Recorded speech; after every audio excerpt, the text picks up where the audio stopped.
2023ஆம் ஆண்டு வெளியான ஜெயிலர் படம் மிகப்பெரிய ஹிட் ஆனது. இப்படத்தில் வந்த கதாபாத்திரங்களை இரண்டாம் பாகத்திலும் தொடர்வதால் எதிர்பார்ப்பு அதிகரித்துள்ளது. ஜெயிலர் படத்தில் நடித்த ரம்யா கிருஷ்ணன், மருமகளாக நடித்திருந்த மிருனா மோகன் ஆகியோர் அதே கதாபாத்திரங்களில் நடிக்க உள்ளனர். கேமியோ ரோலில் மாஸ் காட்டிய மோகன்லால், சிவராஜ்குமார் ஆகியோர் இப்படத்திலும் நடிக்க வாய்ப்புள்ளதாக கூறப்படுகிறது. மேலும் புது வில்லன்கள் இதில் களமிறங்கப்படலாம் என்ற தகவலும் வெளியாகியுள்ளது.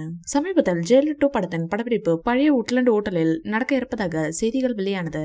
படப்பிடிப்பு நடக்கும் இடத்திற்கு சென்ற ரஜினி சார் சினிமா பயணத்தை இங்கிருந்துதான் தொடங்கினேன் என பழைய நினைவுகளை அசை போட்டாராம். தனது நண்பர்களையும் அழைத்து சென்று இந்த இடத்தில் அமர்ந்து பேசி மகிழ்ந்ததாக செய்திகள் வெளியானது. சென்னையில் 15 நாட்கள் ஜெயிலர் 2 படத்தின் படப்பிடிப்பு நடைபெற வாய்ப்புள்ளது. ஜெயிலர் முதல் பாகத்தில் யோகி பாபுவின் கேரக்டர் அம்சமாக படத்தில் அமைந்தது.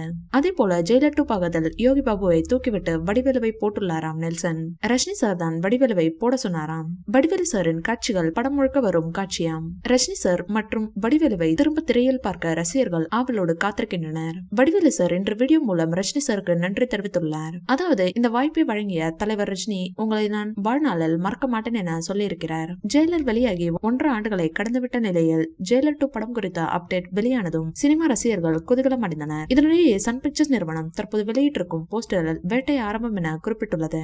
படத்திற்கான பூஜை போடப்பட்டு படப்பிடிப்பு தொடங்கிவிட்டதாக தெரிவித்துள்ளது. இதனால் இந்த வருடத்தின் கடைசியில் படம் வெளியாகும் என்ற எதிர்பார்ப்பு அதிகரித்துள்ளது. தளபதி விஜயின் அரசியல் வருகையால் ரஜினி சாரின் காட்டில் மழைதான் என கோலிவுட் வட்டாரங்கள் கிசுகிசுகின்றன. இந்த வீடியோ பிடிச்சிருந்தா லைக் பண்ணுங்க, ஷேர் பண்ணுங்க, எங்க சேனலை சப்ஸ்கிரைப் பண்ணுங்க.